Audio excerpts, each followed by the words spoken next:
Bonjour à tous, quatrième épisode du podcast Une vie d'expat et cette fois-ci on prend la direction de l'île Maurice, on va au soleil, on va à la plage, on va au beau milieu de l'océan Indien pour discuter avec Delphine qui est expatriée à Maurice depuis 2019.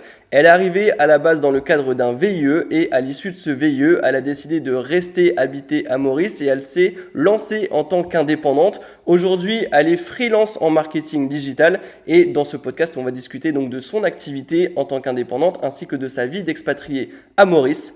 Générique.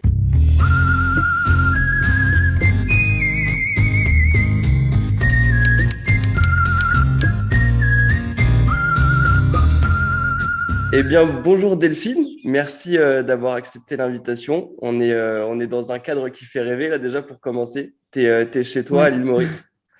Est-ce que, c'est euh, ça. est-ce que tu peux te présenter rapidement d'où tu viens à la base en France? Parce que je pense que tu es française. D'où tu viens à la base et comment tu es arrivée là? Alors, à l'origine, je suis marseillaise, mais ça faisait quelques années que j'étais sur Aix-en-Provence, qui est pas loin.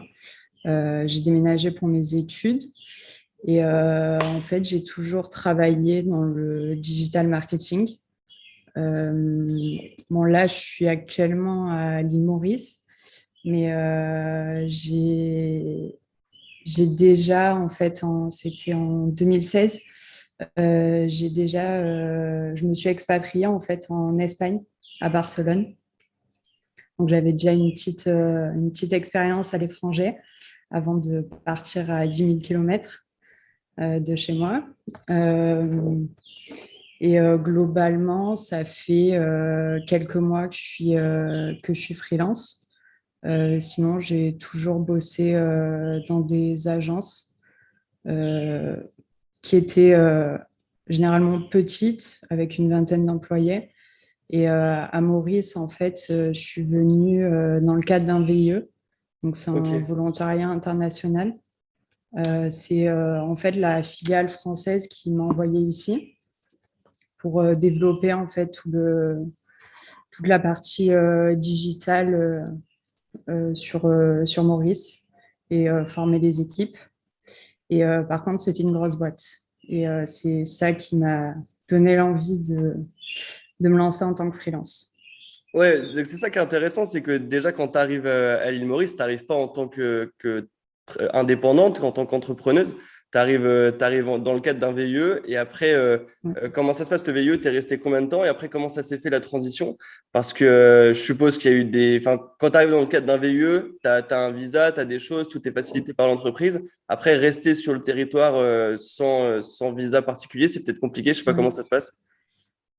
C'était un petit peu compliqué. Bon, après, la période Covid a un peu favorisé tout ça. En fait, je suis arrivée à Maurice en novembre 2019 et nous, on a été confinés sur Maurice donc en mars 2020. Donc, c'est vrai que ça ne m'a pas laissé énormément de temps pour découvrir et me faire à la vie sur l'île. Donc, on a été confinés pendant bien 3 mois. On en reparlera peut-être, mais le confinement était complètement différent ici de ce que j'ai pu voir en France. Ouais. Euh, donc, mon VIE était de 18 mois. Donc, je suis restée 18 mois et ça s'est terminé donc, en avril dernier. Ok. Et on était toujours en confinement du coup. Et à ce moment-là, comment ça se passe? Tu as fini ton VIE et tu as envie de rester à l'île Maurice. C'est pour ça que tu décides de te Oui, lancer en indépendante. c'est ça. En fait, il y avait pas mal enfin, il y avait quand même quelques offres d'emploi, mais c'est vrai que j'avais pas forcément envie de rebosser dans une société. Et j'avais quelques clients grâce à du bouche à oreille. Donc, c'est vrai qu'en fait, la transition s'est fait assez facilement. Maurice, donc, suite au Covid et à tout ce qui s'est passé, ils ont mis en place en fait un visa pour les étrangers.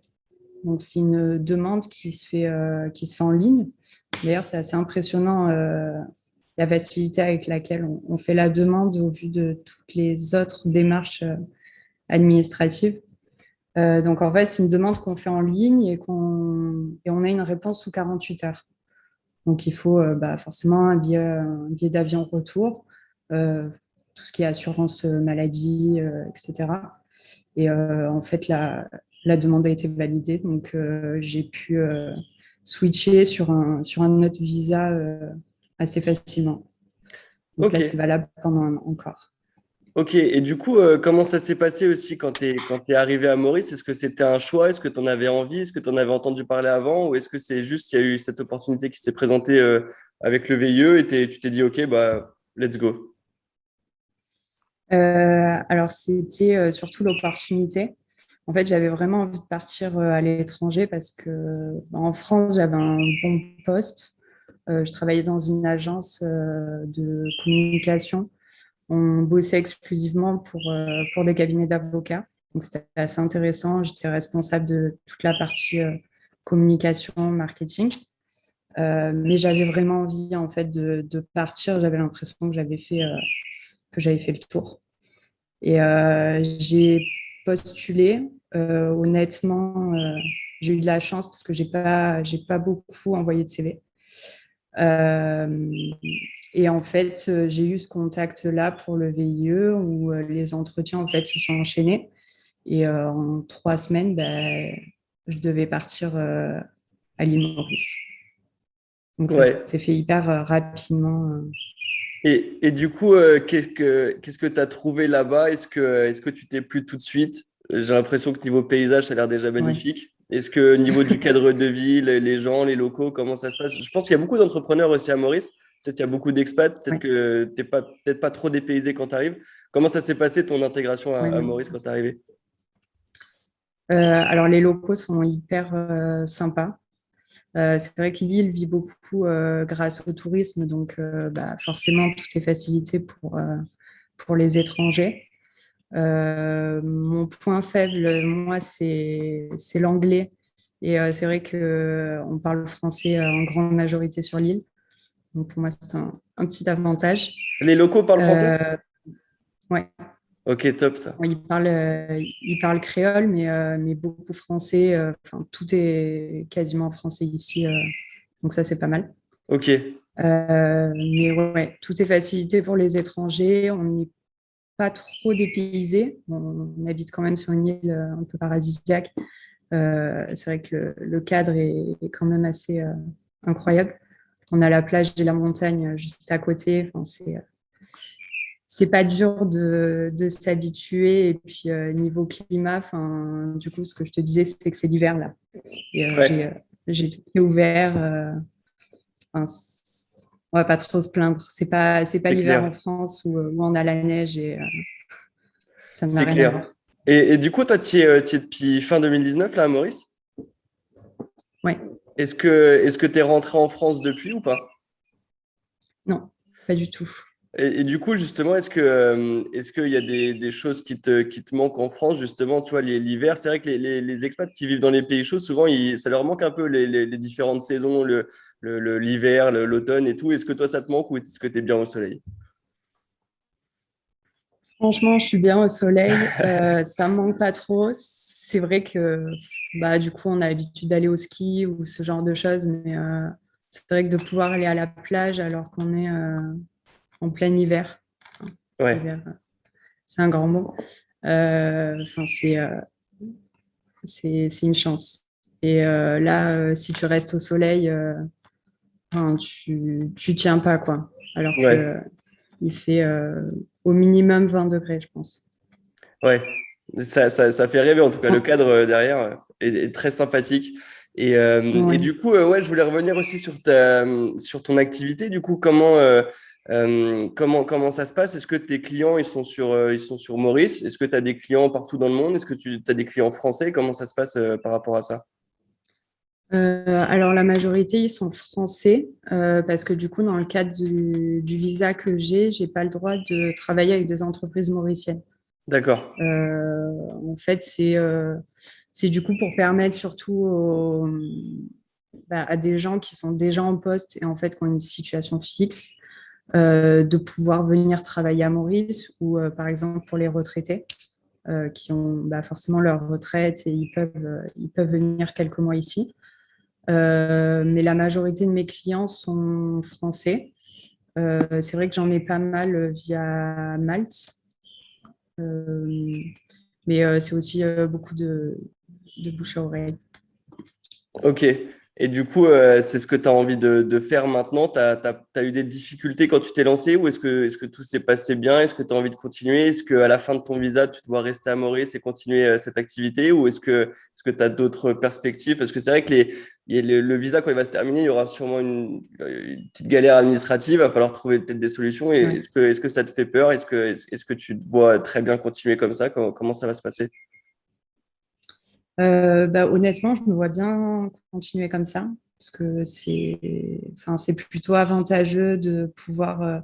Bon, on dit souvent que les freelances bossent pas trop et ont des horaires qui leur conviennent, mais moi, c'est plutôt du 8h, 21h.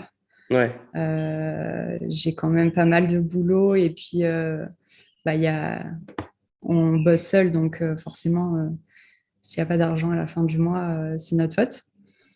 Mais je me vois bien continuer, peut-être rester encore un petit peu à Maurice à la fin de ce visa, je ne sais pas trop, ou partir ailleurs. ouais. Mais pour l'instant, c'est vrai que la question ne se pose pas trop parce que bon, on est plutôt bien ici et le business fonctionne bien. J'ai eu de la chance, enfin de la chance. Je m'en suis donné les moyens aussi, mais c'est vrai que ça marche plutôt bien. Mes clients sont contents et puis ça arrive petit à petit, donc ça va. Ouais, bah tu t'es lancé il n'y a pas si longtemps que ça, et c'est vrai que les débuts, quand tu te Ouais, lances seul, c'est toujours compliqué. Mais j'ai l'impression que ça va, t'as pas eu trop de pression non plus, t'as non, pas l'air fatigué, exténué, non, démoralisé, tout va bien, donc franchement ouais. parfait. Et ouais, et du coup, tu me disais aussi que tu avais eu une expérience en Espagne avant. C'était Ouais. quoi cette expérience? Combien de temps ça a duré? Quelle a été ta vie là-bas? Dans quelle ville t'étais? Alors, j'étais à Barcelone, en fait, c'était en 2016, donc c'était à la fin de mes études. En fait, j'avais fait mon stage de fin d'études dans une société à Marseille et on travaillait avec des partenaires, c'était dans de l'affiliation emailing et on avait un partenaire qui se trouvait justement à Barcelone qui recherchait quelqu'un. Donc, en fait, j'ai échangé avec ces personnes-là et puis j'ai passé des entretiens, sachant que j'avais une facilité pour l'espagnol puisque ma grand-mère était espagnole. Ok, Donc, au niveau de la langue, c'était plutôt pratique. Et en fait, je suis partie en Espagne, que j'ai beaucoup plus. Enfin, je l'ai mal vécu, euh, dans le sens où, quand je compare en fait mes deux expériences, par exemple mes deux départs, le départ en Espagne et le départ à Maurice, c'est vrai que pourtant j'étais à 1 heure de vol de chez moi, mais j'étais pas du tout à l'aise avec cette idée-là. Enfin, j'étais stressée, j'avais l'impression que ça allait mal se passer. Et en fait, je pense que j'étais juste pas prête psychologiquement à partir. Euh, je suis restée, en fait, j'étais en CDI, mais je suis restée 9 ou 10 mois. Et en fait, j'ai démissionné et je suis rentrée en France parce que je pense que j'étais juste pas prête. Faut aussi savoir s'écouter quand on veut partir loin ou moins loin, mais c'est pas. Enfin, faut trouver le bon moment aussi. c'était C'est la vie à surtout ça. l'étranger, où tu t'es dit, ouais, je suis peut-être pas à ma place, peut-être je suis mieux chez moi. Oui, et puis il y avait forcément l'entourage qui manquait. Je rentrais très souvent le week-end, alors que ici, en plus d'1 an et demi, ça m'a absolument pas traversé l'esprit de rentrer. Euh, non, je me faisais à la vie. Enfin, j'avais des amis, je sortais, j'avais une bonne situation aussi. Mais je pense que psychologiquement, j'étais juste pas prête en fait. Et je pense que les personnes qui ont eu des mauvaises expériences en fait à l'étranger, c'est juste que c'était pas le bon moment. Et j'ai pas voulu rester sur cet échec-là. C'est pour ça que je suis repartie aussi. Ouais, et puis tu es Parce reparti que encore je me plus suis loin en dit plus. ouais, que ça valait le coup quand même de découvrir autre chose et de pas forcément rester dans ce cercle un peu fermé qu'on connaît tous en France.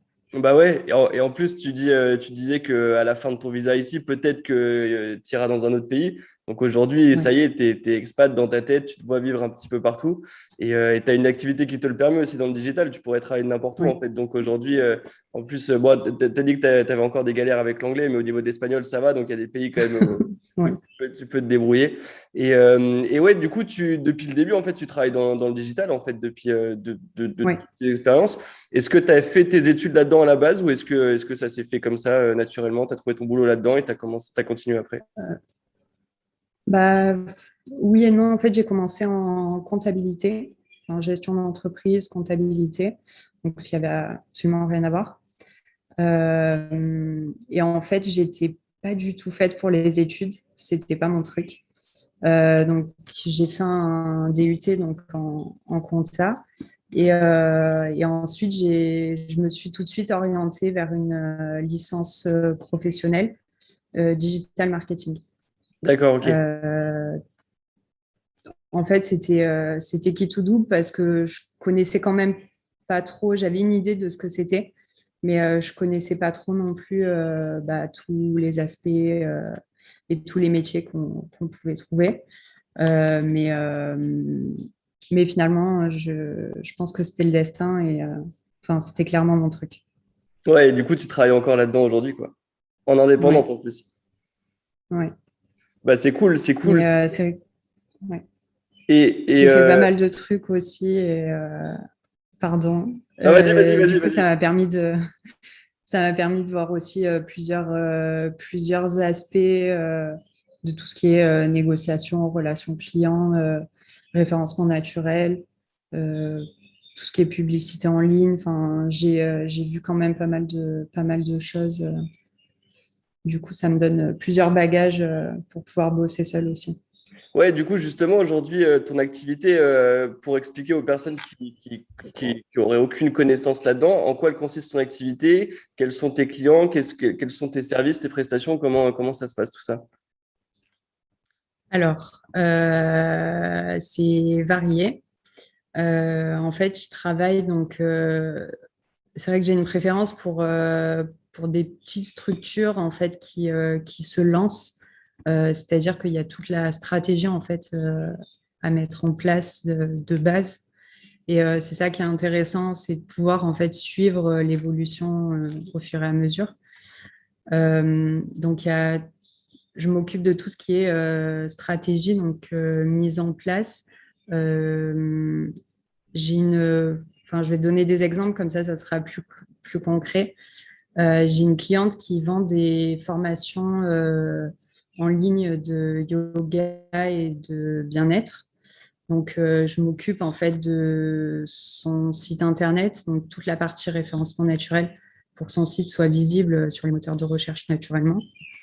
Je m'occupe également de tout ce qui est optimisation des pages de vente, de toute la partie rédaction de séquences mail pour garder le contact avec les clients et de toutes les publicités sur Facebook, Instagram, Google, etc.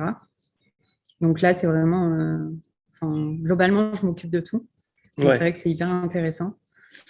J'ai d'autres clients où là, ça va être exclusivement de la publicité sur Facebook, Instagram, ou alors sur LinkedIn aussi.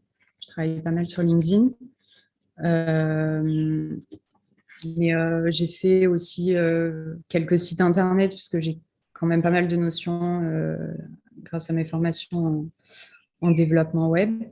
Donc c'est vrai que c'est assez vaste. Et, Mais c'est intéressant.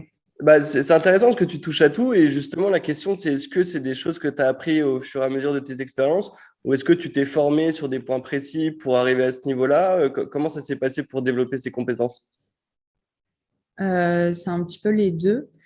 Du coup, c'est tout ce qui est, toutes mes formations que j'ai pu faire en école, donc ma licence pro, et j'ai aussi fait une formation en alternance par la suite pour pouvoir acquérir plus de compétences.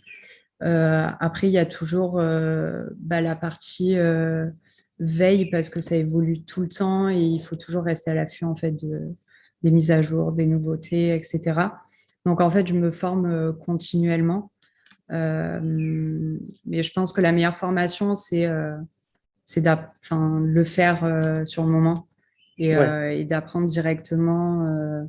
Il y a forcément des choses qui fonctionnent pas, mais du coup, le problème avec tout ce qui touche à à la publicité en ligne, c'est c'est qu'on ne sait pas si ça fonctionne si on ne teste pas.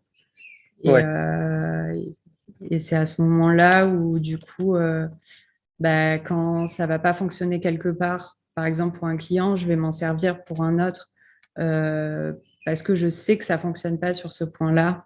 Et du coup, essayer de mettre une autre stratégie en place pour, euh, pour que ça fonctionne au mieux de leur côté. Ouais, bah, de toute façon, j'ai l'impression que dans l'entrepreneuriat en général, c'est souvent des tests, des tests, des tests. Et puis, voilà, hein, Oui. tout ne peut pas marcher. Quand ça marche pas, c'est pas pour autant qu'il faut abandonner. Et c'est, faut en tirer des apprentissages à chaque fois. Et justement, aussi, la question, c'est que vu que tu as eu plusieurs expériences en tant que salarié, tu es entrepreneur depuis seulement quelques mois, mais est-ce que aujourd'hui, dans ta vision, tu te vois entrepreneur toute ta vie? Ou est-ce que le salariat, ça peut revenir à un moment? Parce que souvent, quand on a goûté à l'entrepreneuriat, on se dit, tiens, plus jamais je redeviendrai salarié. Est-ce que toi, c'est le cas ou pas du tout? Alors, oui et non. Euh, c'est vrai que j'avais travaillé, en fait, avant de venir à Maurice, dans le cadre de mon VIE, j'avais travaillé que pour des petites structures. Et je m'étais dit, en fait, pourquoi pas essayer de travailler dans une grosse société. C'est ce que j'ai fait. Et en fait, ça m'a appris que je voulais absolument pas travailler là-dedans. Euh, Parce que c'est des usines, en fait, et j'ai trop le souci, en fait, du travail bien fait. Du coup, forcément, quand il y a 15 personnes différentes qui interviennent sur un dossier, forcément, au final, il y a quelque chose qui foire. Ouais. Euh, donc, c'est surtout cet aspect-là, en fait, qui m'a donné envie de travailler toute seule. Après, on sait pas ce qui peut se passer demain. Peut-être que je vais retravailler en tant que salarié, mais pour l'instant, c'est pas du tout mon envie. Ok. Je pense que je vais rester comme ça un petit moment. Et du coup, ouais, tu disais quand même, ça reste des grosses journées de travail. Et souvent, quand on devient entrepreneur, on veut la liberté, on va être un petit peu plus libre de tout ce qu'on fait. Et puis finalement, on se retrouve à bosser beaucoup.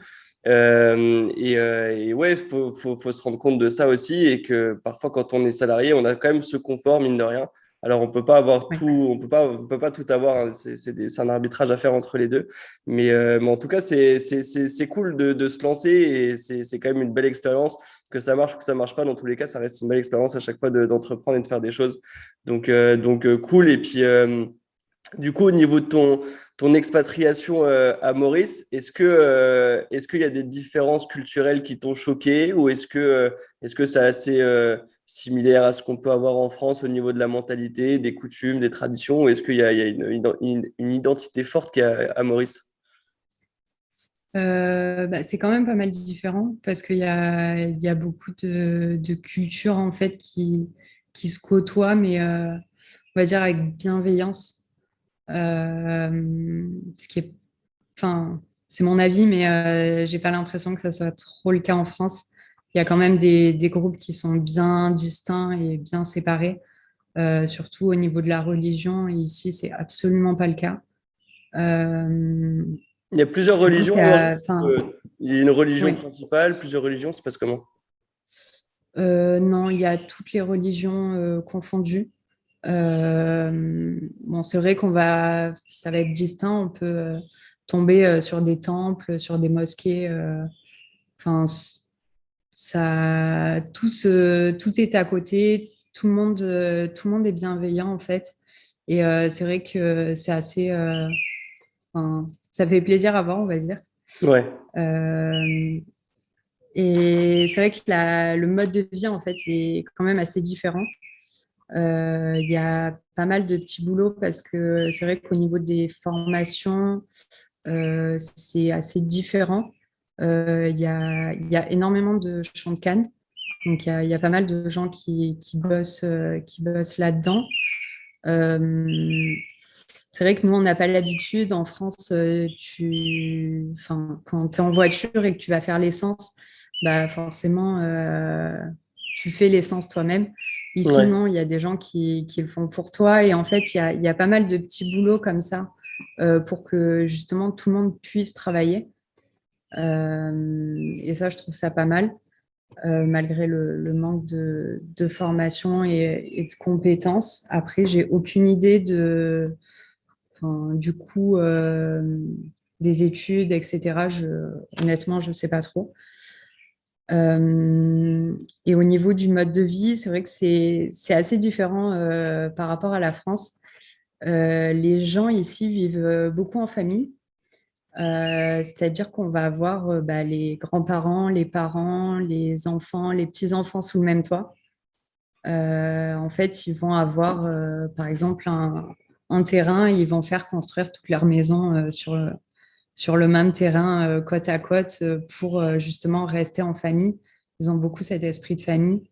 Et c'est vrai que nous, bah, à 18 ans, généralement, on part de chez nous et on n'a ouais. pas trop cette culture-là. Mais c'est vrai ils sont très famille. Et, bah, ça fait plaisir à voir aussi. Bah ouais, c'est clair. Et niveau du climat, de la météo, là, tu disais qu'on était en hiver, donc bel hiver, hein, Oui. ça va, c'est sympa. Et est-ce qu'il y a des saisons quand même? Est-ce qu'il fait chaud toute l'année? Est-ce que c'est le même climat toute l'année? Alors, non, ça se divise plutôt en. C'est pas comme nous, on a 4 saisons, ça va être plus 6 mois, 6 mois, grosso modo. On va avoir du coup l'été qui commence plus ou moins en septembre, où là, il recommence à faire chaud. En fait, on dit chaud, mais il fait humide, il fait dans les alentours de 30 degrés. Ouais. Mais il n'y a pas trop de différence en fait entre la journée et le soir. Et juste quand tu Et puis dis ça, les températures baissent pas. quand tu dis il recommence à faire chaud, parce que là on est en hiver, là il fait combien à peu près? Il fait, je sais pas, il doit faire 25 degrés. Ouais, ça va, ok. Donc quand il recommence à faire chaud, ça passe de 25 à 30. Voilà, en Ok, gros. d'accord. Mais c'est vrai que il y a eu des jours où j'ai eu froid, alors il faisait quand même 20 degrés. Mais Ouais, c'est vrai qu'on s'habitue aussi en fait à ce changement de température. Enfin, c'est bizarre de dire qu'il fait froid alors qu'il fait 20 degrés ouais, et que je repense à la neige en France. c'est vrai. Et Mais ouais, on a la période des cyclones aussi. ouais, Donc ça, c'est janvier, février. Il n'y en a pas eu cette année. Non, cette année, il n'y en a pas eu. L'année dernière, il y en a eu un ou deux.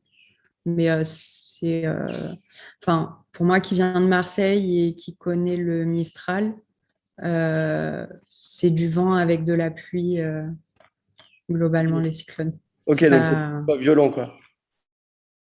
Bah, de ce que j'ai vu, c'était pas violent. Après, je pense que il doit quand même y en avoir avec une intensité un peu plus élevée, mais Ouais. c'est vrai que de ce que j'ai vu, c'était pas non plus dramatique. Ok, et du coup, bah, 6 mois, donc 6 mois à 20 degrés, 6 mois à 30 degrés à peu près. Il y a C'est pas trop ça. de pluie, tu disais que c'était humide, humide dans le sens pluie ou pour la saison plus été? Hmm. Ouais, non, c'est vraiment de l'humidité, c'est pas forcément de la pluie. Mais là, par exemple, non, là, il fait beau, ça va. Mais par exemple, il peut se mettre à pleuvoir pendant 5 minutes et après, c'est grand soleil. Enfin, on est sur une île, quoi. Du coup, les nuages se balaient assez vite. Ouais, c'est pas comme en Asie où on peut avoir ouais, 6 mois d'été et 6 mois de saison des pluies où il pleut énormément. Là, ça a l'air il a l'air de Ouais, faire non, beau tout le non. temps, quoi. Ouais. Non, globalement, il fait beau. Et à part, il y a eu une semaine, je crois que c'était il y a 1 ou 2 mois, pendant une semaine où vraiment il faisait pas beau et il y avait de la pluie, mais ça reste quand même assez rare. Ouais. Et c'est ça aussi qu'on a du mal à percevoir quand on n'est pas expatrié sur une île ou dans un pays comme ça où il fait très chaud. C'est qu'on a l'impression que c'est tout le temps les vacances. Et en vérité, enfin, peut-être au début quand tu es arrivé, tu le vois en mode vacances. Est-ce que maintenant que tu es indépendante, que tu bosses Oui. et tout, est-ce que tu profites tant que ça de la plage, tant que ça des piscines, tant que ça des restos? Ou est-ce que tu t'y habitues? Comment ça se passe? Est-ce que tu profites quand même encore de tout ça? Alors là, c'est compliqué parce qu'on est toujours confiné. Ouais. Du coup, on est confiné jusqu'à la fin du mois. Donc là, d'ici quelques jours, normalement, ça devrait être terminé, mais bon, c'est pas garanti. Donc là, pour l'instant, tous les restos sont fermés, les plages aussi. On n'a pas le droit d'accéder aux plages.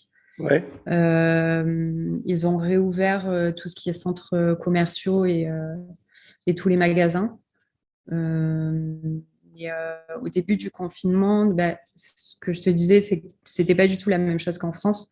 C'est que, en fait, nous, on avait le droit d'aller faire nos courses 2 fois par semaine en fonction de notre nom de famille. C'était par ordre alphabétique. Ouais, c'est spécial. C'est spécial et c'était la seule sortie dont on avait le droit. Donc c'était 2 fois par semaine les courses et puis c'est tout. Si bah, le reste de la semaine, tu n'as rien à manger, c'est pas grave, tu peux rien faire. Ouais, ouais. Et ça pendant combien de temps? Euh, Ça, c'est resté pendant plus d'1 mois. Et encore l'année dernière, pendant le confinement, le premier, ils ont tout fermé, même les supermarchés, pendant une semaine. Bon, bah, vivement que ça se finisse tout ça, que l'activité reprenne normalement. Ouais, Et ouais, ça justement, serait pas mal. tu parlais des restos aussi tout à l'heure. Est-ce que niveau nourriture, c'est sympa à Maurice? Est-ce que niveau nourriture, tu as été gâté, même si les restos sont fermés, tu en as peut-être profité un petit peu au début. Que ce soit au niveau des restos ou même dans les grandes surfaces, est-ce que tu peux trouver en termes de nourriture? Est-ce que c'est cool ici ou est-ce que la France te manque sur ce point-là? Alors non, ça me manque pas tellement. Euh, c'est c'est assez gras en fait ce qu'ils font à manger. Euh, En fait, ils font tout frire. Ouais, C'est bizarre à dire, mais ils font tout frire, donc que ça soit le riz, les nouilles. Enfin, il y a beaucoup d'inspiration asiatique, chinoise. Il y a beaucoup de piment partout, ce que je déteste. Donc, je ouais, suis servie pour ça. Mais t'es pas trop dépaysé. Après, tu peux trouver un peu tout ce qu'il y a en France, finalement, au supermarché. Après, si tu veux vivre comme un Français, mais à l'île Maurice, ça va rapidement te coûter cher. ouais. Euh, mais c'est vrai que du coup, niveau alimentation, bah, forcément, on est plus sur des légumes et des fruits de saison, ce qui est plutôt pas mal. Enfin, on a des noix de coco dans le jardin qu'on peut récupérer. Enfin, non, niveau alimentation, c'est plutôt cool. Euh, mais c'est vrai que si on mange comme tout ce qu'ils font ici, comme je te dis, il y a tout qui est frit. Donc, tu prends vite du poids Ouais. si tu fais pas trop attention. Mais globalement, c'est très bon et c'est vrai que de temps en temps, c'est pas mal. Et du coup, niveau coût de la vie, ça va, c'est moins cher qu'en France, plus cher qu'en France. Comme tu disais, ouais, la nourriture, je pense que si tu veux manger comme un Français, tu vas payer cher, mais la nourriture locale, est-ce que ça va, c'est abordable? Est-ce que le prix de ton logement aussi, enfin, le prix des logements en général, est-ce que c'est élevé? Le coût de la vie, ça donne quoi à l'île Maurice? Alors, le coût de la vie, globalement, il est moins élevé. Après, bah, forcément, si tu veux faire les magasins ou ce genre de choses, bah, vaut mieux y réfléchir à 2 fois parce que tout est importé, donc forcément, tout est plus cher. Euh, je crois que j'ai peut-être fait les magasins 2 fois en plus d'1 an et demi, Ouais, ce qui nous arrive pas quand on est en France. C'est limite toutes les semaines. Euh, mais niveau logement, honnêtement, bon, bah, du coup, tu peux le voir peut-être Yes, on derrière on moi. voit très bien. 'Fin, on a une maison en fait avec 3 chambres parce que moi, enfin, il nous fallait un bureau chacun. Et bon, je vais être transparente, mais on paye en tout 1 200 € par mois. Ok, parce que t'es en coloc? Non, j'habite avec mon copain. Ok, du coup, vous êtes tous les deux et vous payez ouais, 1200 pour ce cadre de vie-là. Enfin, en France, pour avoir Ouais. ce cadre de vie, je pense qu'on paierait un petit peu plus cher quand même. Donc non, c'est Oui, top. selon la localisation, enfin à Paris, je pense pour Ouais. 1 200 €, t'as un petit studio, enfin, c'est pas fou. Il n'y aurait pas les palmiers non plus, je pense. Mais ouais, non. Ok, Mais bah top. non, le coût de la vie est moins cher et c'est vrai que il faut quand même savoir s'adapter et pas en fait reprendre la vie qu'on a en France et vouloir la recopier ici parce que sinon bah, tu t'en sors pas. Il faut savoir s'adapter et, euh, et adapter surtout ses habitudes pour, pour que ça soit moins cher. Bah oui, c'est clair, c'est clair. Et du coup, ouais, tu disais que tu étais avec ton copain, il bosse avec toi, il a son activité perso, il est salarié, comment ça se passe? Alors lui, il est salarié. En fait, on s'est rencontrés donc dans la boîte où je travaillais ici, Ok, d'accord. en VIE. Lui, il est resté, donc après son VIE, il est resté ici, mais il travaille pour une société. Donc c'est un Français qui a monté sa boîte ici. Et on fait exactement la même chose. Il travaille aussi dans le digital marketing. Ok. Bon, bah top, vous êtes dans la même activité du coup. Et, euh, Ouais, ça aide. et ouais, bah, du coup, les trois petites questions que je pose à chaque fois à la fin, c'est bah, la première question, qu'est-ce qui te manque le plus en France que tu n'as pas ici? Vraiment le truc où tu te dis, tiens, ça en France quand même, c'était sympa et je ne l'ai pas ici et ça me manque. Euh, Franchement, pas grand-chose. Il n'y a rien qui me vient en tête. Les expats Ma disent souvent famille, ça. Ouais, ma famille, je pense que c'est... Si je pouvais la rapatrier ici, ça serait pas mal. ouais, Mais globalement, il y a rien qui me manque et je pense que c'est pour ça aussi que je suis restée ici parce que sinon je serais rentrée. ouais. Et Mais tu ne dois même pas forcément rentrer dans les années à venir, quoi. S'il y a d'autres possibilités qui s'ouvrent à toi à l'étranger, tu privilégieras peut-être l'étranger, quoi. ouais, je pense. Bah, ce qui est bien, c'est que ça permet du coup à ma famille de voyager, de venir me voir. Ouais, Et moi, ça me permet de leur faire découvrir des nouvelles choses. Parce que c'est vrai que c'est différent quand tu pars en vacances et quand tu as quelqu'un qui habite sur place et qui te fait découvrir les choses un peu plus cachées. ouais, Mais je pense que enfin, je me suis toujours, pas obligée, mais un petit peu à dire oui quand j'avais une opportunité devant moi. Donc, je pense que s'il y a quelque chose qui se présente ailleurs, je ne dirais pas non. ok. Et justement, ouais, pour venir à Maurice, ça se passe comment? Il y a un avion direct depuis la France ou est-ce qu'il faut passer par un autre Oui. endroit? Il y a un direct. Ouais, il y a des avions directs. Sinon, je crois ouais, il y a la Réunion ou alors Dubaï Ok, pour les escales. Mais ok, ouais, c'est d'accord. direct, 11 heures de vol. Ok, d'accord. Et ouais, il n'y a pas tant que ça de décalage horaire avec la France, finalement, il y a 2 heures. 2 heures, ouais.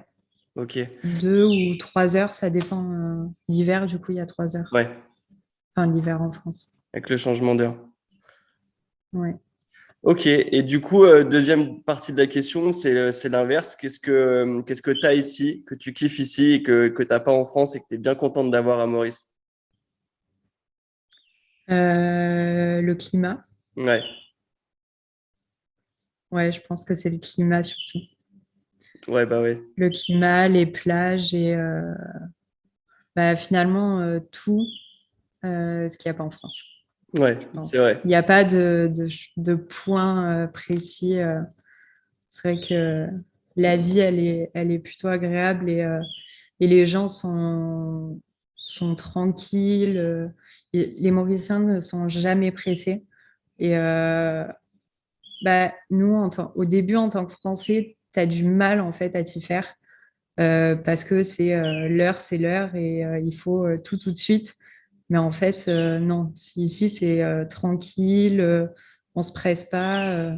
Quand on dit 11 heures, bah, finalement, c'est midi et bah, c'est pas grave, quoi. On a le temps. Ouais, mais c'est Et vrai ça, que c'est plutôt agréable. on a la mentalité en France d'être très pressé et partout quand on va à l'étranger, les étrangers voient les Français comme très pressés et c'est vrai que dans les pays chauds, c'est plutôt tranquille, c'est plutôt tranquille. Toi, ça t'empêche pas de Ouais. travailler, le soleil, la chaleur? Non, ça va. Ouais, ça va, tu Pas t'es spécialement. acclimaté. Ouais. Bon, après, je suis du sud, donc ça va, Ouais, mais, on s'acclimate vite. ok. Et du coup, bah, dernière question, si là, tu as 30 secondes pour donner envie aux gens qui nous regardent de venir à Maurice, comment tu vendrais l'île Maurice? Comment je vendrais l'île Maurice? Bonne question. Bah, je pense que déjà regarder des photos, ça aide pas mal parce que les paysages sont incroyables. Les plages avec de l'eau turquoise, c'est juste magnifique. Et ce qui m'a interpellée à l'île Maurice et ce qui est assez incroyable, c'est que en fait, on a quatre côtés sur l'île. Donc, il y a le nord, l'ouest, le sud et l'est, n'ont absolument rien à voir les uns avec les autres. On a l'impression, en fait, à chaque fois d'être sur une île différente. Et c'est vrai que c'est assez incroyable.